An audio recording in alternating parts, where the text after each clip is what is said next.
Hello and welcome to this lecture. Today we are going to discuss that how repairing occur by scar or the scarring process. So it occur by replacement of injured cells with the connective tissues, as we discussed before that the collagen play an important role for scarring.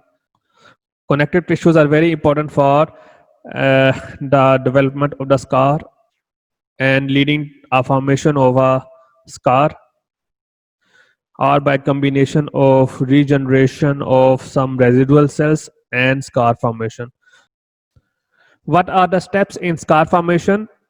It starts from inflammation, then macrophages are playing the central role in repairing the process. Then we have cell proliferation, and the fourth one is remodeling. Actually, healing is the last stage. So, how the process start? If, for example, any damage occur on your epithelial cells, on your dermal cells, the damage occur, and that damage is responsible for producing inflammation. After inflammation, macrophage will play an important role. You can say that macrophage is the mediator.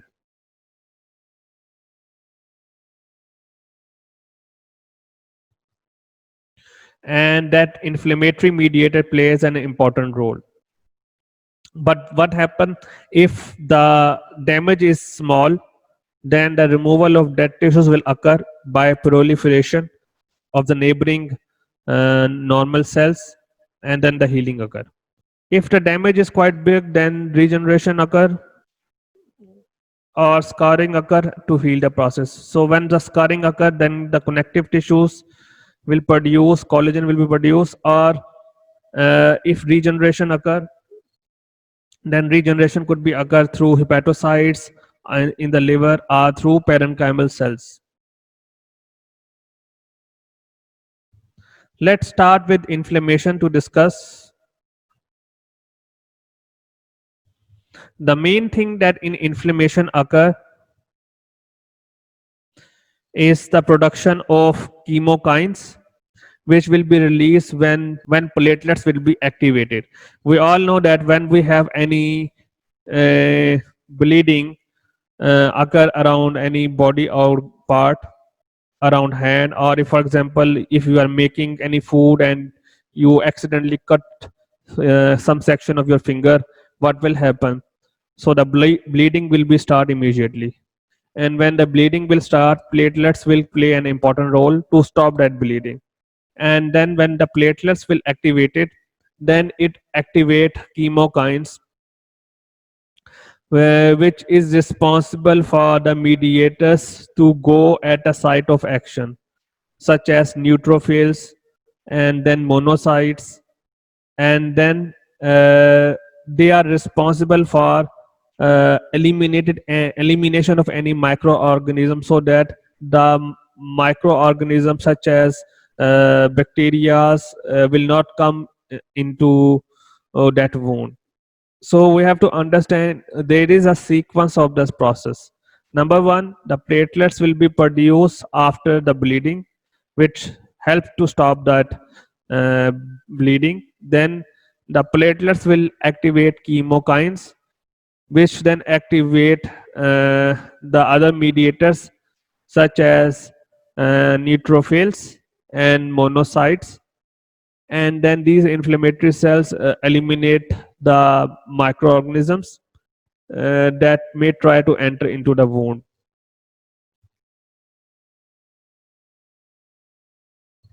The second thing is the role of macrophages. So what is the role of macrophage?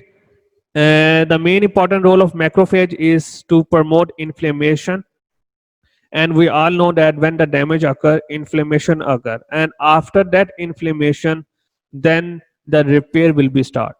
So actually promoting inflammation could be possible through the macrophage, and then macrophage produce growth factors that initiate the repair process, so that the necrotic cells or injured agent will be removed.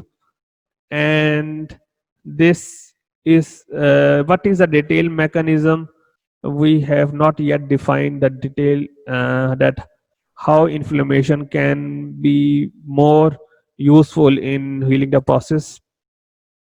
Then the next stage is cell proliferation, and that take up to 10 days, and it consists of several cells such as epithelial cells, endothelial cells, and other vascular cells, and fibroblast, and they are going close to the wound so that to clean the wound.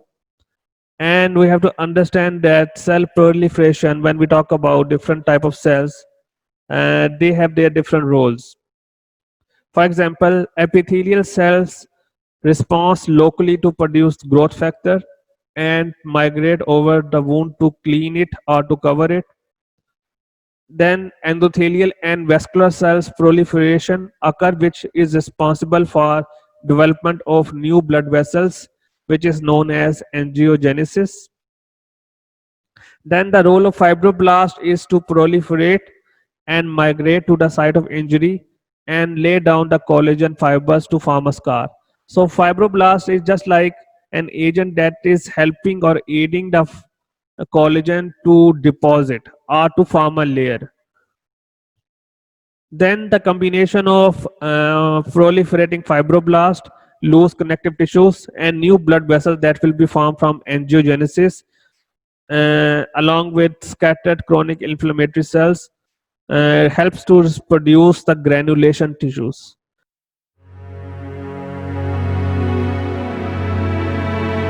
So the granulation tissues is a combination of fibroblast, loose connective tissues, blood vessels, and scattered chronic inflammatory cells, such as neutrophils. And as a result, we can see the granular gross appearance.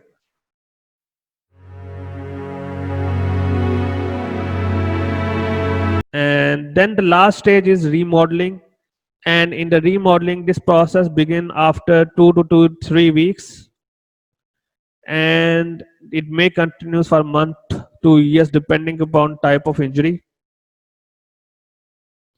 So if we take a look of picture, and we found that, again I'm going to revise the thing, that the in figure 8 is showing you the presence of fibroblast. Then we have macrophages and neutrophils, and we know that when any injury occur on the skin, the bleeding will occur, and then bleeding is responsible to initiate platelets. That platelets trigger chemotaxis,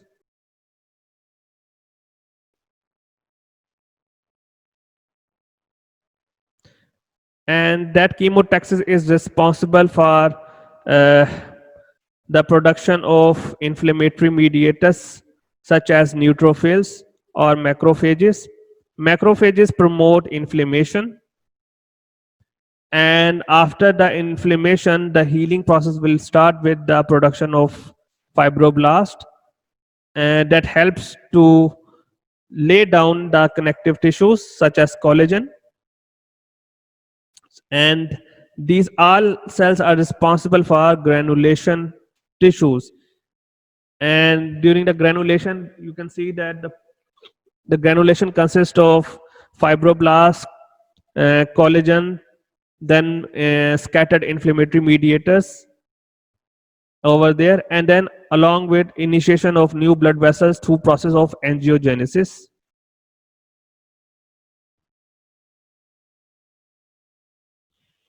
And then later on at sea, the collagen scar will be formed. So that's how the healing will occur. So thank you so much for today's lecture. Hope to see you again.